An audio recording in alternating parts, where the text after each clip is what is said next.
Commercial airplane pilots. What's the closest disaster you've averted while on a flight that the passengers had no idea about? How often do these things happen? My dad, Captain Robert Hayes, spent nearly 30 years flying for Eastern Airlines, and he'd always had stories about tense moments in the cockpit. But one particular incident stuck with him more than any other. He rarely spoke about it in detail, because, as he would say, the passengers never need to know how close they came to dinner being interrupted with gravity. I think he wanted me to understand the pressure pilots carry, even when everyone else is blissfully unaware. It was a mid-90s summer morning at Atlanta International Airport. The sky was clear, the tarmac glistening under the rising sun. Dad was at the helm of a fully loaded 737, preparing for a routine flight to Miami. The cabin crew had just completed their final safety checks, and passengers were settling into their seats, half dozing, half scrolling through newspapers. Dad and his first officer, a young pilot named Rick Thompson, were running through the pre-takeoff checklist, ears tuned to the tower, fingers on the throttle, ready for a smooth departure. As they began their takeoff roll, everything seemed normal. Engines roaring, speed building steadily, the nose wheel tracking straight down the center of the runway. Then, almost imperceptibly at first, Dad noticed something on the periphery of his vision. Something, or someone, was on the runway ahead. A commercial jet from another airline had taxied onto the same runway. It was a mid-sized passenger jet, maybe a 727, slowly making its way across, apparently miscommunicated by ground control. At first, Dad thought maybe it was a visual misjudgment, but as the 737 gained speed, the distance between them closed terrifyingly fast. He quickly called Rick's attention,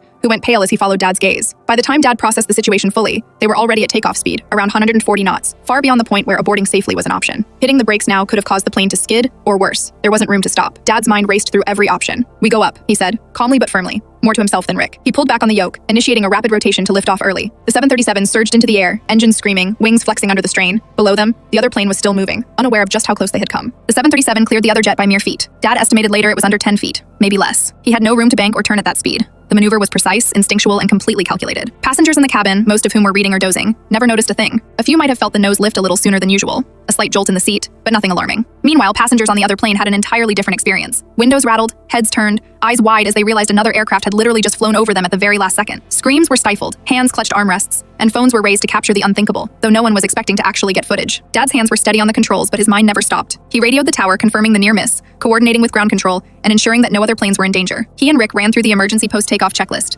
but neither said a word about panic. They couldn't. The focus had to remain on flying, maintaining altitude, and following departure procedures. Once safely airborne, Dad exhaled, finally letting the tension seep out. That, he muttered to Rick, was too close. The rest of the flight was routine, the autopilot handling cruising altitude, the crew performing normal service. Passengers remained blissfully unaware of how narrowly they had avoided disaster. Later that evening, Dad received a call from the pilot of the other jet, a young man named Stephen Lewis. He apologized profusely, admitting that he hadn't realized he had been cleared onto an active runway. Dad accepted the apology, but he didn't sugarcoat the seriousness of what had happened. "You almost didn't get a chance to apologize," he said quietly. Dad never told the passengers, and no one outside the crew and airport personnel knew how close they had come. The incident reminded him of why pilots are trained to think 10 steps ahead, to remain calm under impossible pressure, and to trust instincts honed over thousands of hours in the air. To this day, Dad still talks about it occasionally, more as a reminder to respect the fragility of flight than as a thrill story. He says close calls like that aren't as rare as people think. The margin for error in aviation is sometimes razor thin, but when things go right, the passengers never know, and that's exactly how it should be.